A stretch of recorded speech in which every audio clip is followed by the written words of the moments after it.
नमस्कार दोस्तों आज जिस स्टॉक की मैं चर्चा करने वाला हूँ उस स्टॉक में इतनी ज़्यादा क्वेरीज आ रही थी कि मुझे इसमें एक क्विक वीडियो बनाना पड़ गया। स्टॉक का नाम है दोस्तों SRF लिमिटेड। कंपनी ने Q4 के नंबर पेश किए और जिस प्रकार की एक आप कह सकते हैं प्रेशर का माहौल पूरे के पूरे इस सेक्टर में है, इस बार भी SRF लिमिटेड ने निवेशकों को अपने नंबर से निराश किया है। लगातार पांचवा ऐसा क्वार्टर है जहां पर आपको गिरावट देखने को मिल रही है। किस चीज़ की, वीडियो के सेकंड पार्ट में बने रहेंगे, आपको सब समझ में आएगा। कुछ उम्मीद की किरण कहीं से आ रही है SRF को लेकर के, वो क्या है वो भी इस वीडियो में चर्चा करूंगा दोस्तों।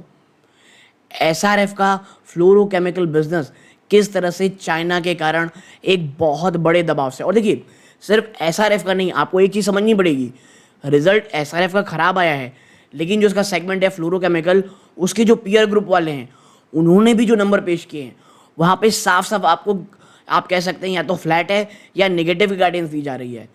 चाइना की तरफ से जिस प्रकार की गिरा आप कह सकते हैं डंपिंग हो रही है, उसके कारण वॉल्यूम्स और मार्जिन आप कह सकते हैं लगातार परेशान चल रहे हैं और उसका असर साफ साफ आपको बॉटम लाइन में कंपनीज के देखने को मिल रहा है। बट जो ब्रोकर्स हैं वो बुलिश हैं या स्लगिश हैं, आपको इस एक वीडियो में जानने की कोशिश होगी। मैं आपको बता दूं, अगर आप SRF में लिमिटेड में निवेशित हैं या निवेश की सोच रहे हैं, इस एक छोटे से वीडियो में आपको बहुत सारी इन्फॉर्मेशन मिलेगी। पहला एक बहुत क्विक एनालिसिस करेंगे, Q4 के नंबर कैसे आए, मैनेजमेंट क्या कह रही है, क्योंकि देखिए मैनेजमेंट ने ना बहुत सारी चीज़ें खुल करके बात कही हैं, कहाँ वीकनेस है, कहाँ उनको पॉजिटिविटी देखने को मिल रही है। बहुत ही ज़्यादा कम वर्ड में कंपाइल करके आपके साथ लाया हूँ। उसके बाद वे फॉरवर्ड क्या होगा यहाँ से, और then last but not the least दोस्तों, ब्रोकर्स का क्या टेक है इस स्टॉक में। वीडियो को मैं कहूँगा प्लीज़ पूरा ज़रूर देखिएगा विदाउट स्किप एनी पार्ट, क्योंकि आप ऐसा करेंगे तो दोस्तों आपकी जो इन्फॉर्मेशन है जो आपको चाहिए वो बहुत अच्छे तरीके से मिलेगी। इसके बावजूद अगर आपकी कोई क्वेरी हो तो कमेंट बॉक्स में ज़रूर बताइएगा, मैं उसका जवाब देने की कोशिश करूँगा। आपको किसी और स्टॉक में चर्चा करानी है उसका भी नाम आप कमेंट बॉक्स में लिख सकते हैं, उसके ऊपर एक क्विक एनालिसिस का वीडियो मैं ले करके आ सकता हूँ। बट मैं ये कहूँगा वीडियो को 2x स्पीड में कर लें ताकि आपको बोर ना लगे। तो अब सीधा लेके चलता हूँ वीडियो के सेकंड पार्ट की तरफ। तो दोस्तों सीधा लेके चलता हूँ सबसे पहले मैं हाईलाइट की तरफ, और बात करेंगे हम Q4 के स्नैपशॉट की, एक बहुत ही क्विक एनालिसिस करेंगे। आप देखें यहाँ पे SRF ने जो नंबर पोस्ट किए ना, वहाँ पे ये है कि जो प्रॉफिट है उसमें आपको लगातार पांचवा ऐसा क्वार्टर है आपको यहाँ पे प्रॉफिट में गिरावट देखने को मिल रही है। ठीक है, hurt by sustained weak demand in its mainstay chemical business, क्योंकि ये इनका जो मेन स्टे केमिकल बिजनेस है वहीं पर आपको कमी देखने को मिल रही है। और देखिए मैं इसीलिए कह रहा हूँ, SRF के ऊपर आपको पता होगा बीच बीच में एक बड़ा बाउंस बैक आया था। SRF में एक स्टॉक में जंप आया तब जब गडकरी साहब ने कहा था कि भाई अब हम AC लगाएंगे हर आप कह सकते हैं ट्रक ड्राइवर की कैबिनेट में, तो उसकी प्रॉक्सी को लेकर के एक बार जंप देखने को मिला था। और मैं इसीलिए कहता हूँ न्यूज़ फ्लो के कारण, चाहे वो नेगेटिव हो चाहे पॉजिटिव हो, बहुत ज़्यादा एंथुसियास्टिक नहीं होना है। SRF की कंसोलिडेटेड नेट प्रॉफिट में आपको गिरावट देखने को मिल रही है, इसके ऊपर हम अच्छे से आएंगे, इसलिए यहाँ पे आप कह सकते हैं लिख लिए हैं, बट आप उसमें एम्फेसिस हम थोड़ी देर में करेंगे। अब आप देखें रेवेन्यू फ्रॉम ऑपरेशंस में 5.5% गिरावट है, लगभग आप कह सकते हैं 335.7 बिलियन रुपीज़, 3,500 करोड़ के ऊपर क्या आसपास है, with revenue from its chemical business segment sliding 13.6%।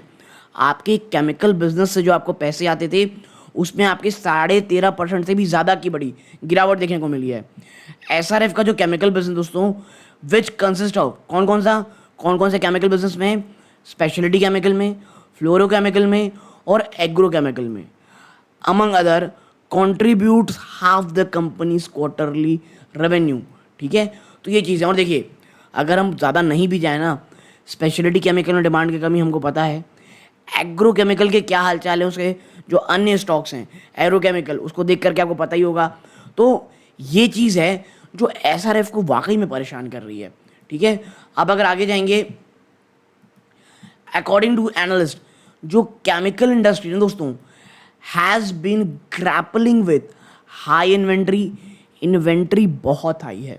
ठीक है, और चाइना की फैक्टर में थोड़ी देर में बात करूंगा।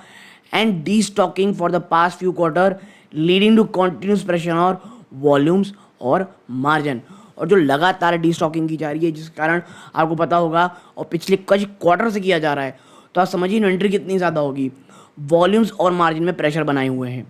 नाउ इनके अगर आप पीयर देखेंगे तो जो कोरोमंडल इंटरनेशनल दोस्तों, उसने भी जो चौथी क्वार्टर का जो प्रॉफिट आया है वहाँ पर जो अपना प्रॉफिट है उसे कम बताया है। क्यों? Subdued demand for its fertiliser और न्यूट्रिएंट केमिकल। तो कोरोमंडलम में भी दोस्तों आप देखेंगे तो इसी प्रकार की कहानी है। तो इससे एक चीज़ समझ आइए कि प्रॉब्लम सिर्फ एसआरएफ में कतई नहीं है। ठीक है, अब बात कर लेते हैं व्हाट वरीज द मोस्ट, सबसे ज़्यादा परेशान क्या कर रहा है। तो भाई यहाँ पे आते हैं आशीष भारत राम जी, जो कि चेयरमैन और एमडी हैं दोस्तों। उन्हें एक्नॉलेज किया दोस्तों ये जो चैलेंजिंग एक सिनेरियो बन रहा है। उन्होंने ये कहा जो जनरल परफॉर्मेंस है दोस्तों वो काफ़ी हद तक वीक रही है, इसमें कहीं कोई दो राय नहीं है। ठीक है, लेकिन हमने एक रीजनेबल रिकवरी देखी दोस्तों अपने केमिकल बिजनेस में फोर्थ क्वार्टर में। ठीक है, और हमें ये बिलीव है, हम ये मानते हैं कि रिकवरी आपको देखने को मिलेगी, will pick up pace in second half financial 25। Second half of financial 25 में आपको रिकवरी देखने को मिलेगी। तो ये चीज़ आप समझिए। और एसआरएफ में अगर आप मेरे पुराने व्यूअर हैं, आपको पता होगा मैंने इससे पहले मेरे ख्याल से एक बार और मैंने कहा था, और मैंने यही कहा था एनालिसिस में भी कि एनालिस्ट यही कह रहे हैं कि भैया फाइनेंशियल 25 के सेकेंड हाफ में आपको रिकवरी देखने को मिलेगी, या एटलीस्ट मार्च क्वार्टर तक तो आपको कोई रिकवरी देखने को मिले, ऐसे कहीं कोई संकेत नहीं है। आप देखें यहाँ पे सेगमेंट वाइज जो केमिकल बिजनेस दोस्तों, उस सेगमेंट ने 14% डिक्लाइन दिखाई है। 2102 करोड़ से घट करके वो 1816 करोड़ पहुंच गई है क्वार्टर फोर में कंपेयर टू, यानी ईयर ऑन ईयर बेसिस में आपको ये गिरावट देखने को मिल रही है। आपका जो स्पेशलिटी केमिकल सेगमेंट है उसने बहुत सारी हेडविंड फेस की दोस्तों।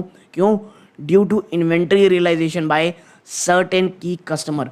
कुछ की कस्टमर लोगों के कारण कंपनी को बहुत ज़्यादा हेडविंड झेलना पड़ा है। हेडविंड मतलब आप इसको एक नेगेटिव सेंस में लीजिए, हेडविंड मतलब नेगेटिव, टेलविंड मतलब पॉजिटिव स्पेशलिटी केमिकल में। तो ये चीज़ें हैं। तो आपका भैया दो बिजनेस जो है केमिकल का वो प्रॉब्लम में ही है। इसके साथ ही साथ प्राइसिंग प्रेशर जो है ना on intermediate product due to increase capacity in China adversely impacted the performance of the fluorochemical business. और भाई साहब जो रही कहीं कसर थी वो चाइना कंप्लीट कर रहा है।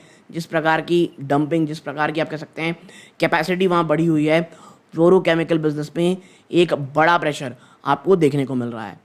अगर हम आगे जाएं यहाँ पे 1 मिनट, फर्दर मोर जो स्लगिश ग्रोथ आपको देखने को मिल रही ना एग्रोकेमिकल और फार्मास्यूटिकल इंडस्ट्री में, ये अफेक्टेड द डिमांड फॉर की इंडस्ट्रियल केमिकल। बट हाँ, ये जो चैलेंज आप देख रहे हैं दोस्तों, the company manage to increase market share in डाइमेल और प्रोपलेट। एक अच्छी खबर ये है कंपनी ने दो चीज़ों में अपना मार्केट शेयर बढ़ाया है, वर्टिकल इन डोमेस्टिक और इंटरनेशनल मार्केट में, expanding into new geographies, widening its customer base. और देखिए भाई, जब आप जहाँ पर हैं वहाँ अगर बहुत प्रेशर आ रहा है तो उसका एक बहुत सीधा सोल्यूशन है, नई जगह जाइए, नए आयाम को ढूंढिए। चैलेंजिंग हुआ लेकिन यही मौके होते हैं आपको एक्सपेंशन के लिए। तो कंपनी भी यही कर रही है। ठीक है, अब जो यक्ष प्रश्न है क्या, what is the way forward, यहाँ से आगे क्या है भाई साहब। तो देखिए एसआरएफ लिमिटेड बहुत ज़्यादा ऑप्टिमिस्टिक दोस्तों फ्यूचर को लेकर के, और केमिकल बिजनेस में रीबाउंड होगा उनका कहना है सेकेंड हाफ में। मैनेजमेंट ने आप कह सकते हैं कुछ फर्दर इम्प्रूवमेंट की यहाँ पे बात कही है later half of the financial year. Now addressing the hurdle face during the quarter, company highlighted challenges within the specialty chemical segment, attributing them to inventory realization to key customer. However, despite this obstacle, segment outperform expectation. हाँ, एक चीज़ है कि जो ये problem थी, इन तमाम problems के बावजूद कंपनी ने अच्छा काम किया हुआ है। और अब आप यहाँ देखेंगे फर्दरमोर जो प्राइसिंग प्रेशर दोस्तों इंटरन प्रोडक्ट में वो लगातार बढ़ रहा है कि भैया चाइना की तरफ से प्रॉब्लम आ रही हैं। अब बात कर लेते हैं last but not the least, अब आप देखें एसआरएफ के द्वारा जो चैलेंज फेस किया जा रहा है दोस्तों अक्रॉस इंडस्ट्री, और इनकी जो पीयर ग्रुप है गुजरात फ्लोरोकेमिकल उन्होंने फोरकास्ट किया है दोस्तों कि भाई साहब या तो जिस प्रकार धंधा चल रहा है वैसे ही चलेगा, स्टैगनेंट रहेगा, या बल्कि स्लाइड टू निगेटिव रहेगा, सॉफ्ट रहेगा, यानी कांस्टेंट टू निगेटिव तरह की बात कही जा रही है फ्लोरोकेमिकल बिजनेस दोस्तों इन फॉर द फाइनेंशियल 25। ये पूरे फाइनेंशियल 25 बात हो रही है, सेकेंड हाफ नहीं, पूरे फाइनेंशियल 25 की। और एसआरएफ का जो खुद का फ्लोरोकेमिकल बिजनेस दोस्तों, वो चाइना की डंपिंग के कारण बहुत ज़्यादा प्रॉब्लम में है दोस्तों, इंडियन और इंटरनेशनल मार्केट दोनों। रिजल्ट क्या हो रहा है? Pricing pressure. अरे भाई डिमांड रहेगी नहीं और डंप चाइना करते चले जाएगा, तो आप कहाँ से वॉल्यूम बचा पाओ, वॉल्यूम लाओगे धंधे में और कहाँ से मार्जिन बचाओगे? ठीक है, आप देखिए नेवरदलेस एसआरएफ जो है ना वो कॉशियसली, यानी उसे पता तो है कि चीज़ें बहुत अच्छी नहीं है, लेकिन हाँ उसके बावजूद कंपनी थोड़ी आप कह सकते हैं ऑप्टिमिस्टिक है किस चीज़ को लेकर के, अबाउट मीडियम टर्म प्रोस्पेक्ट है दोस्तों फ्लोरोकेमिकल बिजनेस से। उनका ही एंटिसिपेट किया जा रहा है कि एक डिमांड शिफ्ट देखने को मिलेगी towards global supplier with multi-location facility. Now, this strategic outlook underscores the company's commitment to adaptability or resilience in negative in market fluctuation. ठीक है, तो कंपनी देखिए भाई, ये तो एक लाइन, एक ये जो आप देख रहे हैं ना कि भाई प्रॉब्लम है लेकिन हम उसको पार करके बहुत अच्छे से आएंगे, ये हर कोई कहेगा, लेकिन हाँ आपको समझना पड़ेगा, बल्कि medium to slightly long term issue तो है। आप यहाँ देखें, ये तमाम चैलेंजेस के बावजूद जो केमिकल सेक्टर में देखने को मिल रहा है, एसआरएफ ने एक सोलास, यानी आप कह सकते हैं एक उम्मीद की किरण पाई है। कहाँ पे? टेक्निकल टेक्सटाइल बिजनेस में जो परफॉर्मेंस देखने को मिली है, 9% की उसने ग्रोथ दिखाई है दोस्तों, अगर साल दर साल बेस में देखेंगे। नोटेबली आप देखें तो जो कोटेड फैब्रिक है दोस्तों, उन्होंने हाईएस्ट एवर सेल प्रोड्यूस की दोस्तों इस क्वार्टर में, further underscoring the company's diversified portfolio and ability to capitalize on emerging opportunities। ठीक है, यानी कहीं कुछ तो रोशनी की किरण है, लेकिन मैं बता दूं ये कोई इतना बड़ा बिजनेस नहीं है, अभी चीज़ें स्टार्टिंग है, लेकिन हाँ कुछ पॉजिटिविटी आपको देखने को मिल रही है, यही बहुत अच्छा है। अब last but not the list, क्या जो ब्रोकर्स हैं भाई साहब वो बुलिश हैं या स्लगिश हैं? तो भाई देखिए, जेफरीज ने तो अंडर परफॉर्म की रेटिंग दी है एसआरएफ में और टारगेट प्राइस घटा करके 2065 रुपये दिया हुआ है, जबकि मॉर्गन स्टैनली दोस्तों उसने ओवरवेट के आप कह सकते हैं कॉल दिया है और 2557 करोड़ रुपीज़ के यहाँ टारगेट दिया हुआ है। ठीक है, तो ये दो ब्रोकर हाउस बात कर रहे हैं और 2-3 पॉइंट जो हम ऑलरेडी चर्चा कर चुके हैं यहाँ पर है, आप पॉज करके पढ़ सकते हैं। बट ओवरऑल जो भी पॉइंट्स मुझे टच करने थे वो मैंने एक बहुत शॉर्ट वीडियो में टच कर लिए हैं। वीडियो अच्छी लगी हो, वीडियो को लाइक करके चैनल सब्सक्राइब जरूर कीजिएगा। यहाँ तक जुड़े रहे इस बात का बहुत बहुत धन्यवाद। ये वीडियो का अंत है। जय हिंद दोस्तों।